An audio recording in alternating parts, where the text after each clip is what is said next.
এই জন্যই তো সমস্ত নবী রাসূলরা আমার নবীর উম্মত হতে চেয়েছিল, ঠিক না?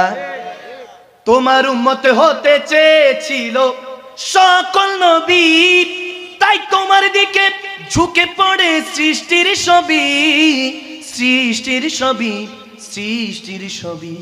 তুমি সেই নবী যার কদমে চন্দ্র রবি। আর ঝুঁকে থাকে সর্বদা ভিক্ষুক হয়ে, ইয়া রাসূলুল্লাহ ইয়া হাবিবাল্লাহ, জোরে ইয়া রাসূলুল্লাহ ইয়া হাবিবাল্লাহ, আমি ধন্য গো রাসূল। এই আওয়াজ বুঝি কি ছেড়ে দিব? কি রাগ করেছেন? কষ্ট পেয়েছেন? আরো চলবে?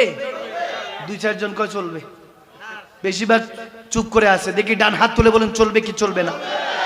চলবে। আল্লাহ কবুল করুক, আমিন বলেন। দেখি সবাই একসাথে, আমি ধন্য গো রাসূল, এ আমি আরো বেশি ধন্য তোমার উম্মত হয়ে, আমি আরো বেশি ধন্য তোমার।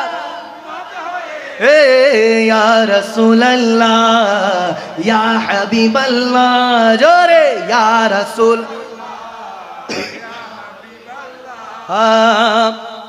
নিদান কালে পড়বে সবাই নাফসি নাফসি, মোদের নবী কাঁদবেন মোরা কেমনে বাঁচি, কেমনে বাঁচি, মোরা কেমনে বাঁচি। আমি মরতে চাই তোমার প্রেমিক হয়ে, ঠিক না? আমি বাঁচতে চাই তোমার উম্মত হয়ে, ইয়া রাসূলুল্লাহ ইয়া হাবিবাল্লাহ, জোরে